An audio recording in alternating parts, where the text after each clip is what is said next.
Hi all of you. This is KSN Physics.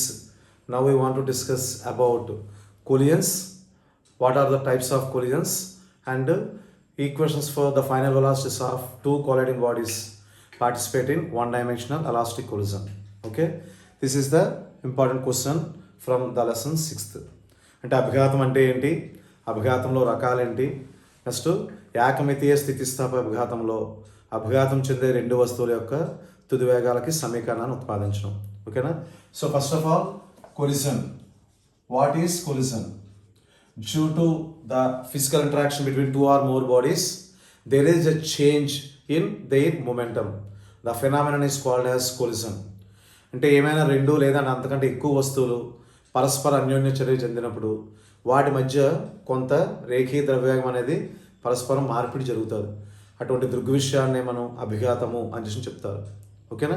So collision split into different types, but mainly two types. The first one is elastic collision. First one is elastic collision, స్థితిస్థాపక అభిఘాతము. Okay. So what is elastic collision? So, in which collision both the linear momentum and kinetic energy are conserved, the collision is named as elastic collision. ఏ అభిఘాతంలో అయితే రేఖీయ ద్రవ్యవేగము మరియు గతి శక్తులు నిశ్చితం అవుతాయో అటువంటి అభిఘాతాన్ని మనం స్థితిస్థాపక అభిఘాతము అంటారు. ఇక రెండవది ఏంటని చేస్తానంటే ఇన్ఎలాస్టిక్ కొలిజన్. ఇన్ఎలాస్టిక్ కొలిజన్ అస్థితిస్థాపక అభిఘాతము. In which collision only the linear momentum conserved but not kinetic energy is called as inelastic collision. ఏ అభిఘాతంలో అయితే రేఖీయ ద్రవ్యవేగం మాత్రమే నిశ్చితం అవుతుందో గతి శక్తి నిశ్చితం కాదో అటువంటి అభిఘాతాన్ని అస్థితిస్థాపక అభిఘాతం అంటారు. Okay. So now here we want to discuss about the equations for bodies, velocities of bodies in one dimensional elastic collision. ఏకమితీయ స్థితిస్థాపక అభిఘాతంలో అన్యోన్యం చెందే ఆ రెండు వస్తువుల యొక్క తుది వేగాలకి సమీకరణాన్ని ఉత్పాదించడం. ఓకేనా. Now here consider two bodies A and B are moving with initial velocities u1 and u2. The bodies having the masses m1 and m2. That means m1 m2 are the masses of the two bodies A and B moving with initial velocities u1 and u2. m1 m2 ద్రవ్యరాశి కలిగిన రెండు వస్తువులు ఏబీలు u1 u2 అనే తొలి వేగాలతో మనకి ఒకే దిశలో చలించడం జరుగుతుంది. ఓకేనా. This is in before collision. అంటే అభిఘాతం ముందు రెండు వస్తువులు ఈ విధంగా చలిస్తున్నాయి. If u1 greater than u2, these two bodies are colliding with each other. Okay. This is m1 and this is m2. This is at the time of during collision. అంటే ఇక్కడ మనకి మొదటి వస్తువు యొక్క వేగం రెండో వస్తువు యొక్క వేగం కంటే ఎక్కువ ఉన్నట్టయితే ఈ రెండు పరస్పరం అన్యోన్య చర్య జరుగుతాయి. సో ఇక్కడ మనకి అభిఘాతం జరిగే సమయంలో, so after that these two bodies again split and moving with the final velocities v1 and v2. This is after collision. అంటే రెండు అభిఘాతం చెందిన తర్వాత మళ్ళీ పరస్పరం విడిపోయి v1 మరియు v2 అనే తుది వేగాలతో చలించడం అనేది జరుగుతుంది. Okay. If this collision is an elastic collision and one dimensional, అంటే ఇది ఏకమితీయ స్థితిస్థాపక అభిఘాతం అయినట్టయితే before and after collision the colliding bodies are moving in a straight line. అభిఘాతం ముందు అభిఘాతం తర్వాత ఈ వస్తువులు రెండు కూడా ఒకే దిశలో ప్రయాణించడం అనేది జరుగుతుంది. రెండవ one they obese both law of conservation of linear momentum and law of conservation of kinetic energy. అంటే ఇవి అభిఘాతం అనేది ఏకమితీయ స్థితిస్థాపక అభిఘాతం అయితే అది రేఖీయ ద్రవ్యవేగ నిశ్చత్వ నియమాన్ని, రెండవది గతిశక్తి నిశ్చత్వ నియమాన్ని పాటిస్తుంది. కాబట్టి ఇక్కడ మనం తీసుకునేది according to law of conservation of linear momentum, అంటే రేఖీయ ద్రవ్యవేగ నిశ్చత్వ నియమం నుండి. ఓకేనా.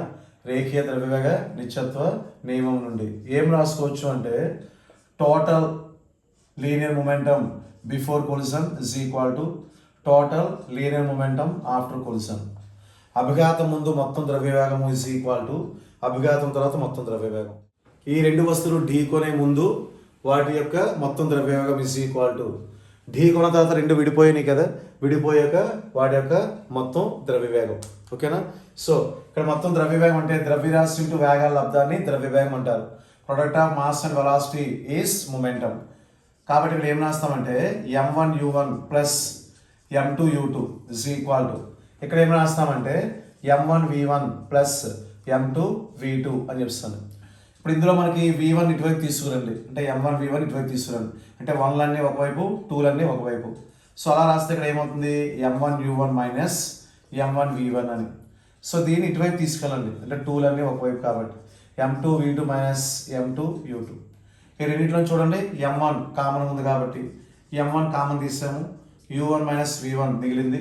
ఇక్కడ m2 కామన్ తీసాము, v2 మైనస్ u2 మిగిలింది. దీన్ని ఈక్వేషన్ 1 అనుకోండి, అంటే సమీకరణం 1 అని చేస్తాం అనుకున్నాం. ఇప్పుడు నెక్స్ట్ వన్ ఏమన్నాము, ఇది స్థితిస్థాపక అభిఘాతం అంటే ఎలాస్టిక్ కొలిజన్.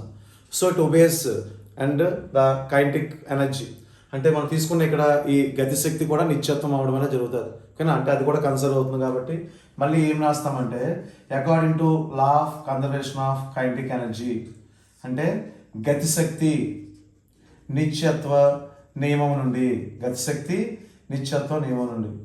మళ్ళీ సేమ్ ఏంటది అభిఘాతం ముందు, అంటే రెండు ఢీకొనే ముందు వాడి యొక్క మొత్తం గతిశక్తి ఇస్ ఈక్వల్ టు అభిఘాతం తర్వాత, అంటే రెండు ఢీకొన్న తర్వాత వాటి యొక్క మొత్తం గతిశక్తికి సమానం అవుతుంది.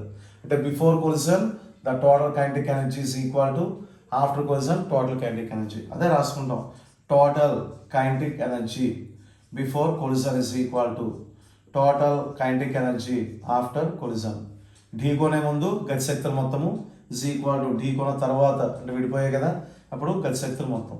సో ఇక్కడ మళ్ళీ ఈక్వేషన్ రాసుకుంటే గతిశక్తి ఫార్ములా ఏంటి, హాఫ్ m(v)². ఇక్కడ u1 కాబట్టి m1u1² plus half m2u2² is equal to, ఇక్కడ ఢీకొన్న తర్వాత వేగం v1 v2 కాబట్టి half m1v1² plus half m2v2². అన్నింటిలోనూ చూడండి 1/2 కామన్ ఉంది, క్యాన్సిల్ చేస్తాం. సో ఇక్కడ క్యాన్సిల్ చేస్తాం, మళ్ళీ ఏం చేస్తాము 1లన్నీ ఒకవైపు తీసుకురండి, కాబట్టి m1u1², ఇది ఇటువైపు వెళ్ళినట్టయితే మైనస్ అవుతుంది కాబట్టి m1v1² ఇస్ ఈక్వల్ టు, ఇక్కడ m2v2², ఇది ఇటువైపు వస్తే మైనస్ అవుతుంది కాబట్టి m2u2². ఇక్కడ కొంచెం జాగ్రత్తగా మనం పరిశీలించాలి, ఎందువల్లంటే ఇక్కడ 1లో u ముందు వచ్చింది, v తర్వాత వచ్చింది. ఇక్కడ మనం రెండు ఢీకొన్న తర్వాత, అంటే ఆఫ్టర్ కొలిజన్ చూసినట్టయితే v2 ముందు వచ్చింది, u2 తర్వాత వచ్చింది. ఇక్కడ సేమ్ కాబట్టి అక్కడ కొంచెం కాన్సన్ట్రేషన్ చేయండి. ఇక్కడ ఏమైనా మనం తప్పు చేసినట్టయితే తర్వాత మనం చేసే మొత్తం సొల్యూషన్ అంతా కూడా రాంగ్ అవుతుంది. ఓకేనా. సో మళ్ళీ రెండింటిలోనూ మనకి m1 కామన్ ఉంది, కామన్ తీస్తే u1² minus v1² is equal to, దీంట్లో m2 కామన్ ఉంది కాబట్టి v2² మైనస్ u2² ఇది చేసాం. దీన్ని ఈక్వేషన్ 2 అనండి, రెండవ సమీకరణం అని. ఇప్పుడు ఏం చేయాలంటే రెండవ సమీకరణాన్ని మొదటి సమీకరణంతో డివైడ్ చేసాం, అంటే భాగించాం. ఇలా భాగించినప్పుడు ఇక్కడ మనం తీసుకున్న ఈక్వేషన్ ఏమైంది, m1 u1² మైనస్ v1², ఇది ఎడమ చేతి వైపు ఉంది LHS. సేమ్ అదే ఫస్ట్ ఈక్వేషన్ చూడండి, ఎడమ చేతి వైపు ఈక్వేషన్ ఉంది, అంటే left hand side. So by m1 into ఇక్కడ మనకి ఏమొచ్చింది u1 minus v1 is equal to, మరి RHS రాయాలి కదా, కుడి చేతి వైపు ఉన్నది, ఇది రాద్దాం m2 into v2² minus u2² by, ఇక్కడ మళ్ళీ కుడి చేతి వైపు ఏముంది RHS m2 into v2 minus u2 ఉంది. ఇక్కడ చూడండి ఈ రెండు సేమ్ కాబట్టి క్యాన్సిల్ అయిపోయాయి, ఇక్కడ ఈ రెండు సేమ్ కాబట్టి రెండు క్యాన్సిల్ అయిపోయాయి, అంటే రెండిట్లో కొట్టేయడం జరిగింది. ఇప్పుడు ఇది మనం చూసినట్టయితే a² మైనస్ b² ఫార్ములాలో ఉంది. సో a² మైనస్ b² అంటే మనం ఏం రాసుకోవచ్చు, a plus b into a minus b అని రాసుకోవచ్చు.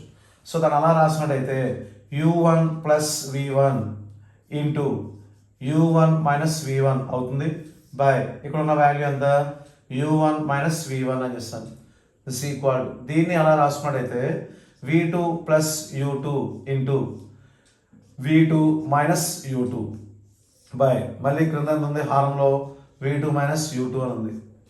దీంట్లో మళ్ళీ చూడండి u1 minus v1 u1 minus v1 ఈ రెండు క్యాన్సిల్ అయిపోతాయి. మళ్ళీ ఇక్కడ v2 మైనస్ u2 క్యాన్సిల్ అయిపోతాయి. సో లాస్ట్ మనకి ఏం మిగిలింది u1 ప్లస్ v1 అనేది మిగిలింది. ఇదే ఇటువైపు చూసినట్టయితే v2 ప్లస్ u2 అనేది మిగిలింది. మళ్ళీ తొలి వేగాలన్నీ ఒకవైపు, తుది వేగాలను ఒకవైపు తీసుకురండి. అంటే ఇనీషియల్ వెలాసిటీస్ అన్ని ఒక సైడ్, ఫైనల్ వెలాసిటీస్ అన్ని ఒక సైడ్ తీసుకొస్తే ఇక్కడ u1 ఇక్కడ ప్లస్ కదండి, ఇటువైపు వస్తే మైనస్, కాబట్టి u1 minus u2 is equal to v2, ఇక ప్లస్ కాబట్టి అటువైపు వెళ్తే మైనస్ అవుతుంది, మైనస్ v1 అని.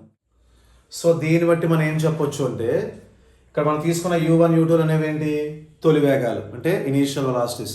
That's why the change in initial velocities before collision is equal to the change in final velocities after collision. అంటే రెండు పరస్పరం ఢీ కొనక ముందు వాటి యొక్క తొలి వేగాల్లో మార్పు, రెండు ఢీ కొట్టిన తర్వాత విడిపోయాయి కదా, తర్వాత తుది వేగాల్లో మార్పుకి సమానము అని చేస్తాను. ఓకేనా, ఇక్కడ వరకు మనం రాస్తే 4 మార్క్స్ అండి ఈ క్వశ్చన్కి. ఓకేనా, అంటే పైన మనం రాసిన అభిఘాతానికి ఒక మార్క్ ఉంటుంది, స్థితిస్థాపక అభిఘాతానికి ఒక మార్క్ ఉంటుంది, ఈ డయాగ్రామ్కి ఒక మార్క్ ఉంటుంది. సో ఇక్కడ వరకు మనం రాసినందుకు ఒక 3 మార్క్స్ ఉంటాయి. ఇక్కడ నెక్స్ట్ మనం ఏం చేస్తామంటే తుది వేగాలకి సమీకరణాలను ఉత్పాదిద్దాం. ఓకేనా, దీంట్లో మనకు కావాల్సింది ఏంటి అని చేస్తానంటే ఇక్కడ మొదట తీసుకున్న మనకి మొదటి సమీకరణం అంటే ఈ సమీకరణం యూజ్ అవుతుంది, అదేవిధంగా నెక్స్ట్ మనకు వచ్చిన ఈ సమీకరణం యూజ్ అవుతుంది. ఓకేనా, సో దీన్ని థర్డ్ ఈక్వేషన్ అనుకోండి. ఇప్పుడు మనం థర్డ్ ఈక్వేషన్ని ఈ ఫస్ట్ ఈక్వేషన్ యూజ్ చేసుకుంటాం. ఏ విధంగా చేస్తానంటే సబ్స్టిట్యూట్ ఓకే ఈక్వేషన్ 3 అంటే మనం తీసుకున్న ఈక్వేషన్ ఉంది కదండి, దీన్ని ఎలా రాసుకుందామని చేస్తానంటే v2 is equal to రాద్దామండి v2 అని. సో ఇక్కడ ఏముంది, ఎడమ చేతి వైపు LHS is equal to u1 minus u2, ఈ మైనస్ ఇటువైపు తీసుకురండి ప్లస్ అవుతుంది v1 అని చేస్తాను. సో ఈ వాల్యూ సబ్స్టిట్యూట్ చేయాలి ఇన్ ఈక్వేషన్ 1. అంటే ఈ మొదటి సమీకరణంలో మూడవ సమీకరణం నుంచి వచ్చిన ఈ విలువని ప్రతిక్షేపించాలి. ప్రతిక్షేపించడం అంటే ఎలాగా, ఇక్కడ m1 ఓకేనండి, ఇక్కడ ఏముంది u1 మైనస్ v1 ఉంది ఇజ్ ఈక్వల్ టు m2, ఇక్కడ ఏముందండి v2, కానీ v2 అంటే మనకి ఈ సమీకరణం వచ్చింది ఈ సమీకరణం నుంచి, కాబట్టి దాన్ని ప్రతిక్షేపిస్తే సో సబ్స్టిట్యూట్ చేస్తే u1 minus u2 plus v1, ఇంకా ఇక్కడ ఏముందండి మైనస్ u2 అనేది ఉంది. సో రాసుకున్నాం. ఇప్పుడు దీన్ని మళ్ళీ సింప్లిఫై చేయండి, అంటే దీన్ని మల్టిప్లై చేయాలంటే గుణించండి. m1 u1 minus m1 v1 ఓకేనా is equal to m2 u1, ఇక్కడ చూడండి మైనస్ u2 అంటే రెండు ఉన్నాయి కాబట్టి 2u2 అవుతుంది, కాబట్టి minus 2 m2 u2 plus m2 into v1. ఓకేనండి, సో ఇప్పుడు ఇందులో సమీకరణంలో చూడండి మనకు తెలిసిన u1 u2 విలువలు ఉన్నాయి, దాంతోపాటు మనకి తెలియని v1 విలువ ఉండడం జరిగింది. అంటే already we know that the values of u1 and u2 first of all we are taking. Okay, so after collision v1 and v2 ఆ వాల్యూస్ మనకు కావాలి. So we want v1 value, అంటే v1 విలువ కావాలి కాబట్టి దీన్ని ఒకవైపు తీసుకెళ్ళండి, మిగిలినవన్నీ ఒకవైపు తీసుకెళ్ళండి. సో ఇక్కడ ఏముంది m1 u1, ఇది ప్లస్ కదండి, ఇటువైపు వస్తే మైనస్ అవుతుంది m2 u1, ఇది మైనస్ ఇటువైపు వస్తే ప్లస్ అవుతుంది plus 2m2 u2 is equal to, దీన్ని అటువైపు తీసుకెళ్ళండి మైనస్ ఏమవుతుంది ప్లస్ అవుతుంది కానీ ప్లస్ m1 v1, ఇది ఆల్రెడీ ఇక్కడ ఉంది కాబట్టి ప్లస్ m2 v1. ఓకేనా, ఇప్పుడు చూడండి రెండింటిలో మనకి ఏం కామన్ ఉంది, u1 అనేది కామన్ ఉంది.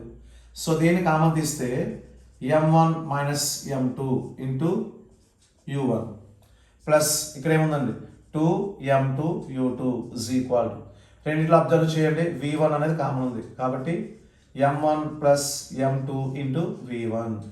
Now we want v1 value, మనకు కావాల్సింది v1 విలువే కదండి, కాబట్టి దాన్ని ఒకవైపు వదిలేయండి v1 అని చేస్తాను. దీన్ని ఇది ఏం చేస్తుంది, మల్టిప్లై చేస్తుంది అంటే గుణిస్తుంది. సో అది ఇటువైపు వస్తే భాగిస్తుంది, కాబట్టి ఇక్కడ వాల్యూ మనకి ఏమవుతుందంటే m1 minus m2 into u1 plus 2m2 u2 by, ఎందుకంటే గుణిస్తుంది కాబట్టి ఇటువైపు వస్తే భాగిస్తుంది, కాబట్టి దీన్ని ఏం రాసుకుంటామంటే m1 ప్లస్ m2 అని రాసుకుంటాం. So this is the equation for the final velocity of the first body. అంటే రెండు ఢీకొన్న తర్వాత మొదటి వస్తువు యొక్క తుది వేగాన్ని ఈ విధంగా మనం రాసుకోవచ్చు. ఈ సమీకరణాన్ని కొంచెం జాగ్రత్తగా మనం అబ్జర్వ్ చేయగలిగినట్టయితే, అంటే if you observe that equation we can write the expression for the final velocity of second body. రెండవ వస్తువు యొక్క తుది వేగానికి కూడా మనం సమీకరణాన్ని దీన్ని బట్టి రాసేసుకోవచ్చు. అంటే ఏంటి, మొదటి వస్తువు యొక్క తుది వేగం v1 కాబట్టి రెండవ వస్తువు యొక్క తుది వేగం అంతా v2. సో ఇక్కడ మనం తీసుకున్న సమీకరణంలో 1 బదులు 2 వేసేయాలి. అంటే ఇక్కడ ఏముంది v 1 ఉంది కాబట్టి 2 వేసాం ఈక్వల్ టు ఇక్కడ ఏముందండి m1 మైనస్ m2 అని ఉంది. 1 బదులు 2 వేస్తే మరి 2 బదులు 1 వేయాలి కదా. So m2 minus m1 into ఇక్కడ u1 ఉందండి కాబట్టి 1 బదులు ఏమేయాలి 2 వేయాలి ప్లస్ ఇక్కడ ఇది మార్చకూడదండి ఎందుకంటే ఇది మల్టిపుల్లో ఉంది, ఇది సఫిక్స్లో ఉంది. సో 2 వస్తుంది ఇక్కడ, మళ్ళీ m2 u2 కాబట్టి m1 v1 బై ఇక్కడ మళ్ళీ m1 ప్లస్ m2 కదండి ప్లస్ కాబట్టి ముందు ఏది చేసినా ప్రాబ్లం లేదు. u1 బై ఇక్కడ ఏమవుతుందని చేస్తానంటే m1 plus m2. So this is the expression for the final velocity of the body. అంటే రెండవ వస్తువు యొక్క తుది వేగ సమీకరణాన్ని దీన్ని బట్టి ఇక్కడ ఈ విధంగా రాసేసుకోవచ్చు. ఓకేనా. సో ఇదే డెరైవ్ చేసిన మనకి 2 మార్క్స్ ఉంటుంది. టోటల్గా ఇది 8 మార్క్స్ క్వశ్చన్. దీనికి ఎటువంటి ప్రాబ్లం యాడింగ్గా ఉండదు. ఓకేనా. సో ఇది మనం బాగా ప్రిపేర్ అయితే మనకి కూడా ఇది అడ్వాంటేజ్ అవుతుంది. ఓకేనా. Thank you. ఈ వీడియో నచ్చితే లైక్ చేయండి, షేర్ చేయండి అండ్ కామెంట్ చేయండి. Thank you.